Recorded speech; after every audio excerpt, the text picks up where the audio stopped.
أعوذ بالله من الشيطان الرجيم.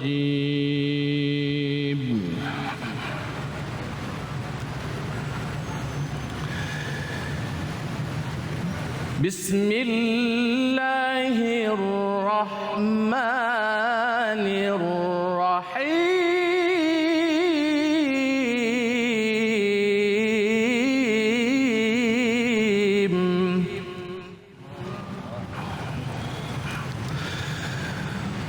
قالت رب أنى يكون لي ولد ولم يمسسني بشر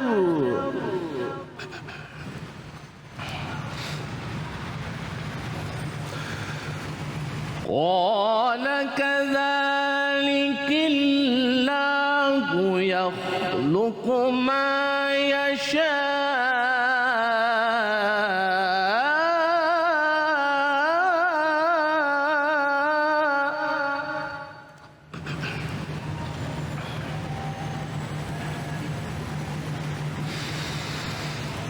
إذا قضى أمرا فإنما يقول له كن فيكون.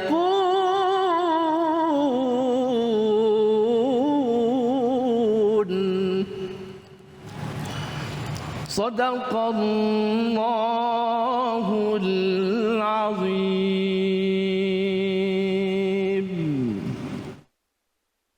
Maha benar Allah dengan segala firman-Nya, Iqra'ul Qur'an fa innahu ya'ti yaumal qiyamah syafi'an li ashabi.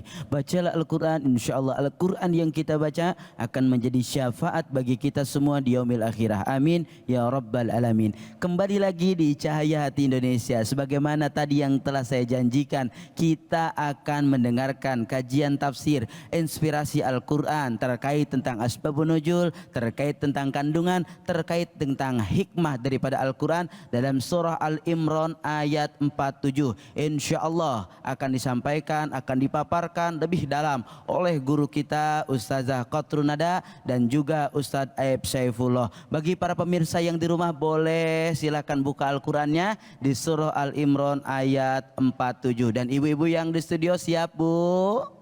Siap mendengarkan? Masih semangat? Alhamdulillah. Kita silahkan kepada Ustazah Qatrunada. Baik, terima kasih Ustadz Abi dan Ustadz Aib. Bismillahirrahmanirrahim. Alhamdulillah wassalatu wassalamu ala rasulillah. Jamaah sekalian dan juga para pemirsa Cahaya Hati Indonesia, alhamdulillah kita membahas tentang satu ayat yang di dalam Al-Quran. Insya Allah ayat demi ayat yang ada pada Al-Quran itu semua betul-betul bermakna dalam kehidupan kita sehari-hari. Karena memang Al-Quran itu diturunkan, wa nazzalna 'alaikal kitaba tibyanan likulli syai'in. Allah turunkan Al-Quran itu memang untuk memberi penjelasan. Segala sesuatu ada di dalam Al-Quran dan juga menjadi pegangan kita, menjadi pedoman kita. Apabila kita berpegang teguh kepada Al-Quran, insya Allah hidup kita akan senantiasa terpelihara. Insya Allah hidup kita akan bahagia fid dunya wa fil akhirah. Ayat yang baru saja dibacakan oleh qori kita berkaitan dengan surat Ali Imran ayat 47. Ayat ini terkait dengan dua ayat sebelumnya, yang dimana menceritakan tentang kisah Sayyidah Maryam bintu Imran dan juga mengkisahkan di sini Nabiullah Isa alaihissalam. Dua ayat sebelumnya menjelaskan bahwasannya innallaha yubasyiruki. Allah berfirman, sesungguhnya Allah akan memberikan kabar gembira untukmu. Innallaha yubasyiruki. Nah, ini dhamirnya kepada anti perempuan, berarti ditujukannya kepada Sayyidah Maryam.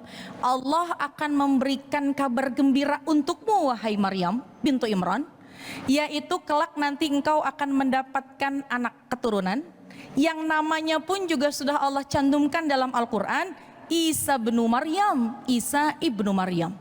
yang namanya tersebut dinisbatkan kepada Sayyidah Maryam. Subhanallah.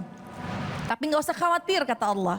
Nanti kelak dia akan menjadi orang yang terkemuka di dunia dan di hari akhirat. Dan nggak usah khawatir nanti dia akan menjadi orang yang soleh. Dan juga tidak usah khawatir nanti kelak dia akan dekat dengan Allah. Subhanallah. Dan tentu kita mengetahui sekarang bahwasannya Nabi Allah Isa alaihissalam. Ada kekhawatiran, ada kebingungan pada Sayyidah Maryam bintu Imran. Itulah yang ada pada ayat yang ke-47.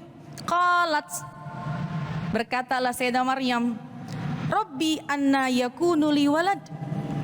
Ya Rob, bagaimana bisa aku punya anak? Walam yamsasni bashar. Aku ini gak pernah disentuh oleh manusia. Karena biasanya kita ketika menikah baru bisa punya anak. Lalu bagaimana Sayyidah Maryam belum pernah menikah, apalagi belum pernah bersentuhan dengan siapapun, bagaimana bisa memiliki keturunan?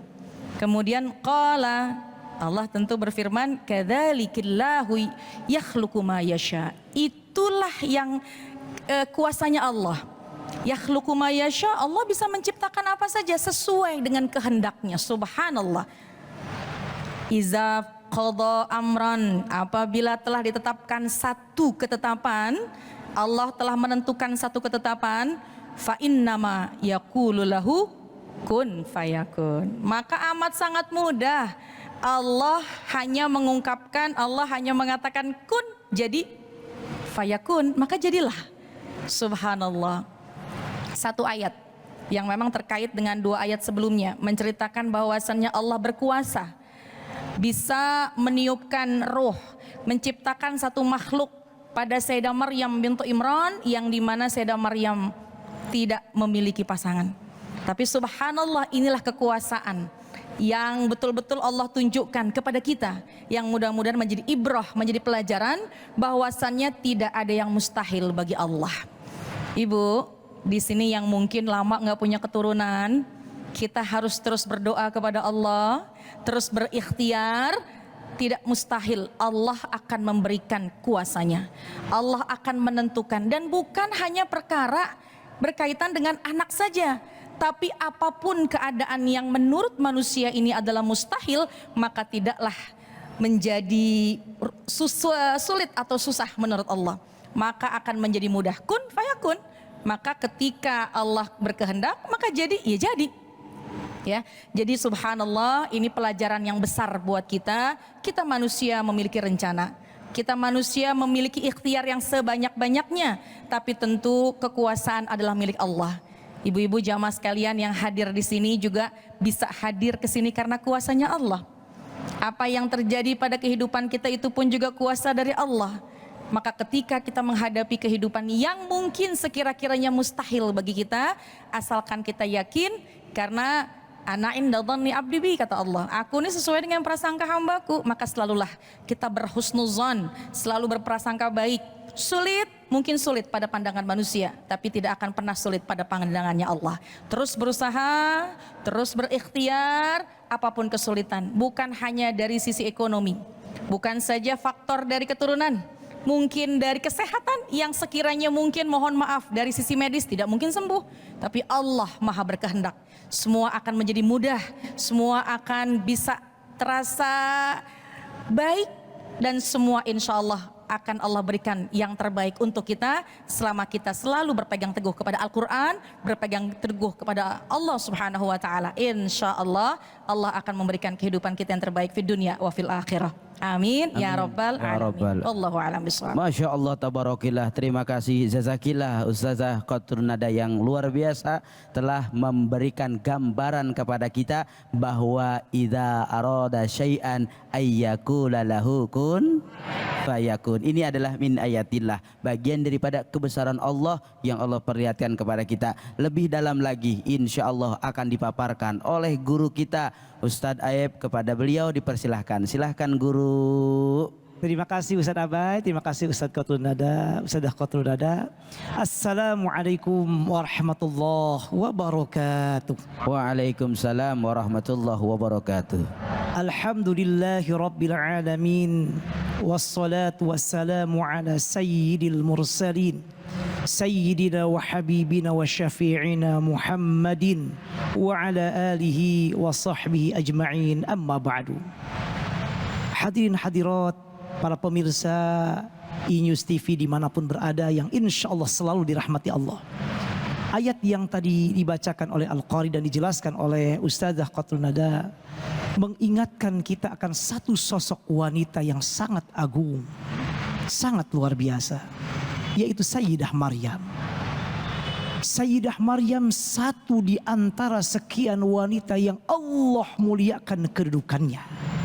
Dan insya Allah Maryam-Maryam yang lainnya akan lahir dari ibu-ibu semuanya, insya Allah. Amin, amin. Dan juga akhlak-akhlaknya juga akan lahir dari bapak-bapak semuanya, insya Allah. Amin ya Allah. Bapak ibu yang berbahagia, tidak ada satupun wanita yang Allah sebutkan namanya dalam Al-Quran kecuali Maryam. Sekali lagi, tidak ada satupun nama wanita yang namanya langsung Allah sebutkan dalam Al-Quran kecuali Maryam. Yang lainnya Allah gak sebutkan namanya.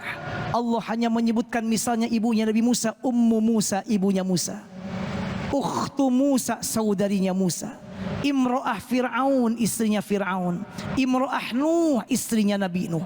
Satu-satunya wanita yang Allah sebutkan dalam Al-Quran hanyalah Sayyidah Maryam. Dan tidak semata-mata Allah menyebutkan kecuali menunjukkan agungnya, mulianya ini sosok. Bahkan yang lebih luar biasa, hal yang berbahagia, Allah menyebutkan Maryam dalam Al-Quran, kata para ulama, sebanyak 34 kali dalam Al-Quran. Jumlah yang banyak. 34 kali Allah menyebutkan nama Maryam dalam Al-Quran, dalam 32 ayat, dalam 6 surat. Suratnya Ali Imran, An-Nisa, Al-Ma'idah, kemudian Maryam, Al-Mu'minun, dan At-Tahrim. 6 surat, 34 kali. Bahkan yang lebih luar biasa lagi, Allah menjadikan nama Maryam menjadi antara nama surat dalam Al-Quran. Surat Maryam. Surat keberapa Bapak Ibu? 19. Setelah surat Al-Kahfi. Kata para ulama, penamaan nama surat itu sifatnya tauqifi. Apa? Berdasarkan wahyu dari Allah, bukan kehendak Nabi Muhammad. Jadi yang memberikan nama surat ini Maryam menurut sebagian besar ulama adalah Allah berdasarkan wahyu. Dan tidak semata-mata Allah menjadikan nama surat menjadi Maryam kecuali menunjukkan agungnya Siti Maryam ibunda Nabiullah Isa alaihissalam. Lalu apa yang menarik dari sini? Allah menyebutkan di sini, kata Allah, qalat rabbi anna yakunu li waladu wa lam yamsasni bashar. Hal yang pertama yang luar biasa di sosok Siti Maryam, selalu bergantung hatinya dengan Allah. Dalam semua waktu dan keadaan selalu bergantung dengan Allah. Padahal ini ayat sebelumnya berbicara bukan langsung dengan khitab Allah. Allah menceritakan ada malaikat datang. Idz qalatil malaikatu ya Maryamu innallaha yubashshiruki bikalimatin minhu ismuhul Masih Isa ibnu Maryam wajihan fid dunya wal akhirah wa minal muqarrabin wa yukallimun nasa fil mahdi wa kahla wa minas salihin. Wahai Maryam, ingat Allah memberikan kabar gembira. Ini malaikat datang. Kata para ulama, malaikat Jibril yang datang menyampaikan. Namun apa jawaban Sayyidah Maryam? Harusnya jawaban wahai malaikat Jibril, wahai Rasulullah. Tapi yang keluar dari mulut Sayyidah Maryam apa? Ya Rabbi. Qalat Rabbi, Tuhanku. Bukan ke Jibril lagi, tapi kepada siapa? Kepada Allah. Artinya hati seorang muslim dan muslimah seyogianya selalu bergantung dengan Allah dalam keadaan apapun juga. Ibu dalam keadaan senang, gantungkan hati dengan Allah bahwa yang memberikan kesenangan siapa? Allah. Ketika dalam keadaan susah, gak usah putus asa. Kita punya Allah yang menurunkan kesusahan, Allah yang mencabut kesusahan. Siapa Bapak Ibu? Allah. Maka selalu dawamkan dalam lidah kita apapun keadaan kita, sebagaimana Maryam mendawamkan Rabbi, ya Allah, ya Allah, ya Allah. Lihat Sayyidina Nabi Sulaiman dalam surah An-Naml. Ketika sudah hadir singgahsana di hadapan Nabi Sulaiman, apa yang keluar dari Nabi Sulaiman? Apakah mengatakan ini kehebatan saya, ini kehebatan anak buah saya Asif bin Barukhura? Tidak. Yang keluar, hadza min fadli rabbi liyabluwani aashkuru am akfur. Ini karunia dari Allah. Tuh Nabi Sulaiman. gak menyandarkan kehebatan, kejayaan pada dirinya, abadan. Kenapa? Karena khawatir masuk kepada yang disebut dengan istikbar, sombong.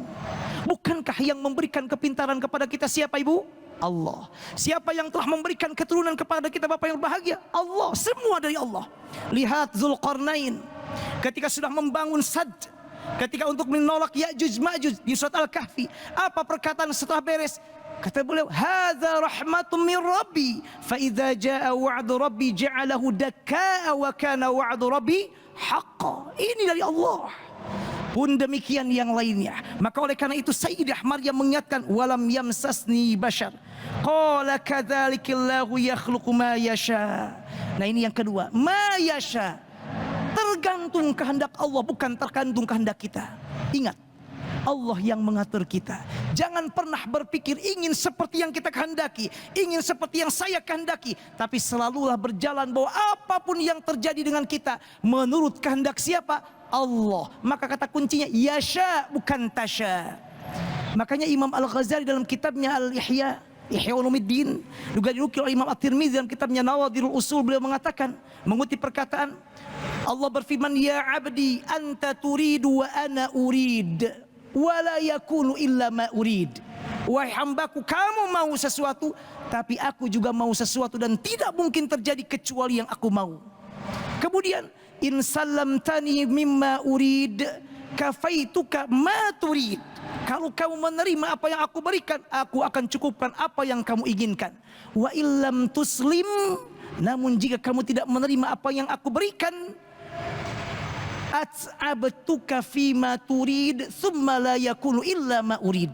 Maka aku akan membuat Anda capek dengan apa yang kamu inginkan, dan pada akhirnya adalah yang terjadi adalah apa yang aku inginkan. Mudah-mudahan hidup kita selalu berjalan seperti Sayyidah Maryam, menerima semua ketentuan Allah apapun keadaannya, dengan terus berdoa dan berusaha tentunya hanya kepada Allah Subhanahu wa taala. Demikian, wallahu a'lamu bissawab, wa aqulu qouli hadza wa astaghfirullah li wa lakum. Masya Allah, tabarakallah. Terima kasih guru-guru kita, Ustazah Qatrunada dan Ustaz Aib, yang Masya Allah tadabbur Quran hari ini menggugahkan kepada kita bahwa innallaha ala kulli syai'in qadir. Allah maha berkehendak. Mudah-mudahan dengan tafsir yang dijelaskan tadi menambah keyakinan, keimanan, ketakwaan, serta tambah tawakal kita kepada Allah Subhanahu wa taala. Setelah ini kita akan mendengarkan tausiah dari guru kita Ustadz Levi. Jangan kemana-mana, tetap di Cahaya Hati Indonesia.